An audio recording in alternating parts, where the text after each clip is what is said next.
Hello, my name is Stephanie, and I'm a Doctor of Pharmacy student and type 1 diabetic.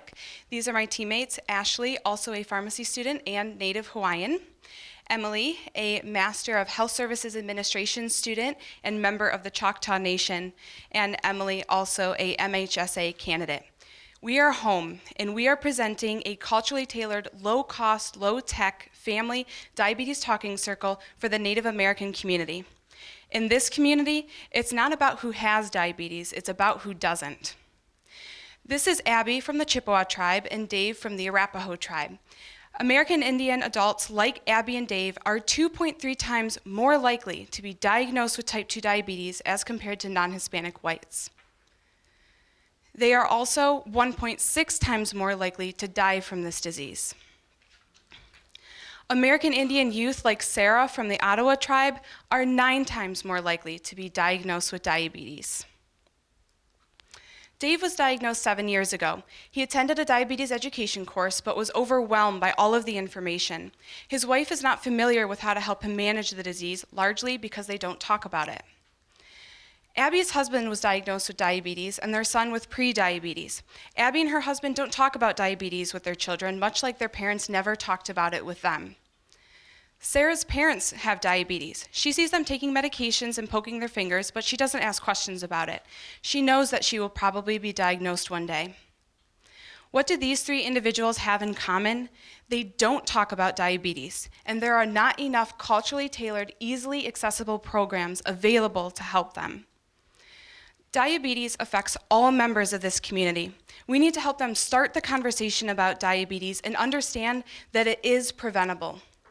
Past programs have not been culturally tailored, and they have not targeted the family unit. Technology is also not an effective form of communication in this population. Therefore, we need to be cognizant of their culture, utilize face-to-face communication, focus on more than just the physical aspect of the disease, and get everyone involved, their family, friends, and the community. The talking circle has already been proven effective for diabetes prevention. A talking circle is a traditional tool that has been used for generations in the Native community as a way to solve problems. Individuals sit in a circle and they pass an object, such as an eagle feather, in clockwise direction with the sun. Only the individual with the object is able to speak, allowing everyone the opportunity to talk. The Indian Health Service has adopted the diabetes talking circle as best practice model. And this model has also been applied to other health issues like smoking cessation and maternal care in Native and non-Native communities. We have been working with these 2 Detroit organizations to better understand this population and how a talking circle can work for them. We surveyed 50 individuals about their interest in different types of educational programming, and we found that talking circles are one of the most likely to be utilized.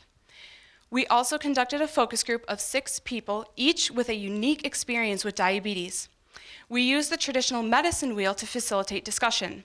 The medicine wheel has also been used for generations in the Native community as a way to promote health and healing. It represents one being with 4 directions: the spiritual, emotional, physical, and mental directions. We asked the members of the focus group how diabetes affected each of their 4 directions. As you can see, their responses were overwhelming. Diabetes affects far more than just the physical aspect, which is often the focus of education. And one of the most important themes that we learned from the talking circle is that the focus group is that much of the pain of diabetes results from the fact that conversations about it are silent.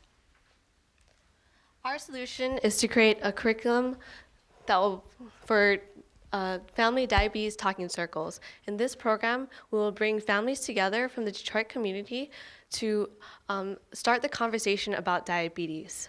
Our solution has 2 components. The first is the Family Diabetes Talking Circle, where you don't have to have a diagnosis to join. It will incorporate the family unit because diabetes affects everyone in the family, not just the person that has diabetes. The second component is the curriculum. This is the basic structure of a lesson plan that can be adapted to any topic surrounding diabetes. The communities that we will work with will determine those topics based on their interests relevant to diabetes prevention and education.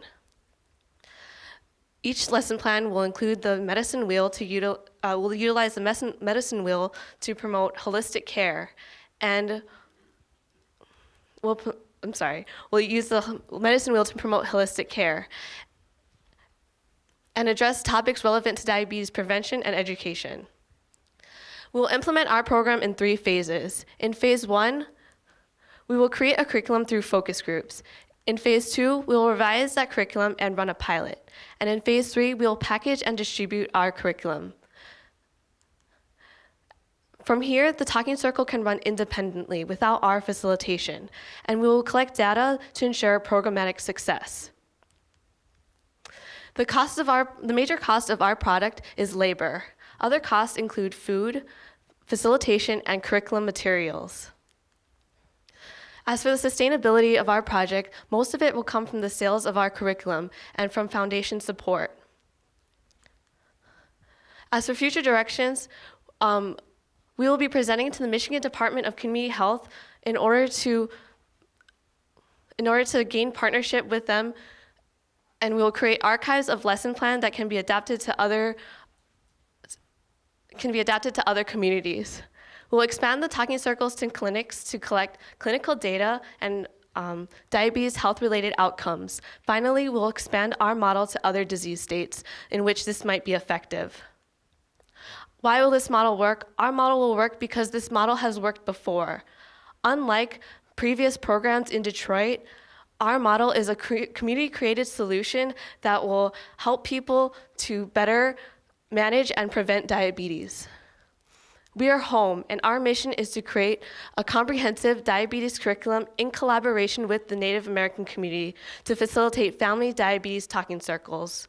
We are committed to the health and well-being of Native populations and aim to address diabetes prevention, management, and awareness. Thank you.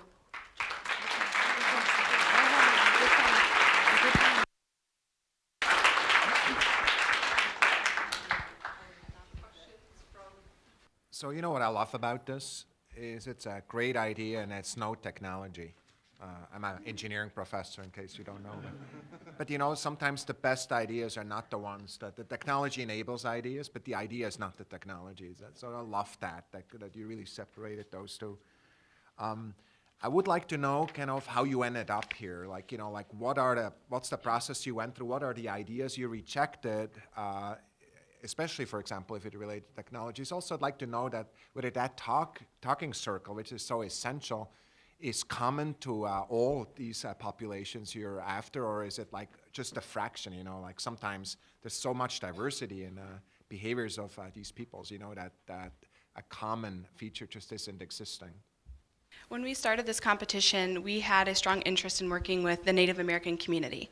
And through the College of Pharmacy, we already had a partnership with one of the organizations that we are still working with.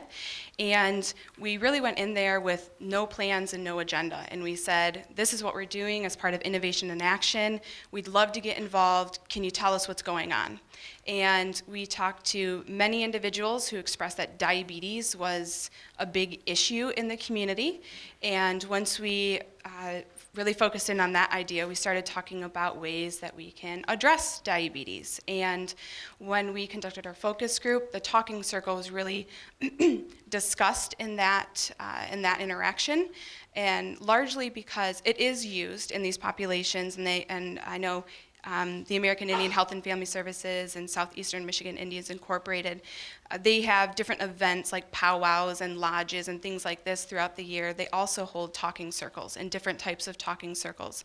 And what was really emphasized to us was that nothing trumps face-to-face communication in this community. So even if they have smartphones, internet access, anything like that, those are not as effective is talking to somebody in a mutualistic way about your experience, storytelling, elders talking with youth. All of that interaction is so critical to this population. And so it was really, the community created the solution, and we just have kind of facilitated that and made it happen. So there's an Institute of Medicine report that came out recently about the state of end of life in the U.S. and really talking specifically about what a travesty and how much opportunity there is to do this better from a humanity perspective and from a cost perspective. A line in the report that really stayed with me and feels very resonant with what you're talking about is the U.S. healthcare system does a very good job paying for expensive things that we don't need and a terrible job paying for inexpensive things that we do. So hats off, what a beautiful, elegant solution. I guess my question is related to measuring impact. And when I think about what you just described, to me, diabetes is a beachhead, right? It's a foot in the door, it's a Trojan horse, it's a way to get a support group going.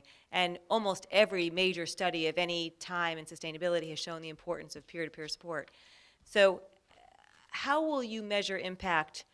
Because in my guess, it's not just going to be on your diabetes control. It'll be less divorce, less violence, less drinking.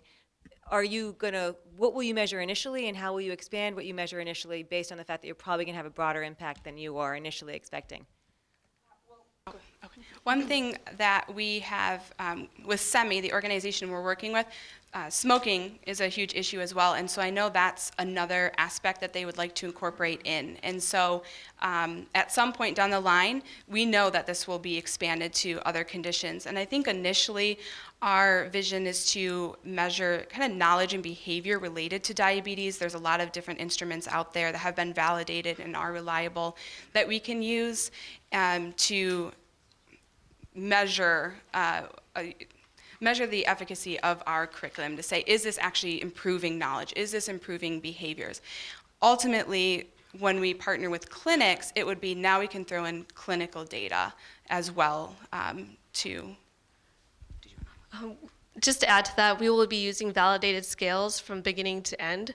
We will be using some of the, at the first talking circle, we'll be using scales that measure behavior changes and knowledge about diabetes and things like that. But when we move on to the more clinical talking circles, we will be measuring more clinical health outcomes like HbA1cs and blood glucose control. which you can relate to cost. And we're also going to undergo the accreditation process in year 4, and we have that in our appendix slides as well. So it will be an accredited program that we can get reimbursed through insurers, through payers.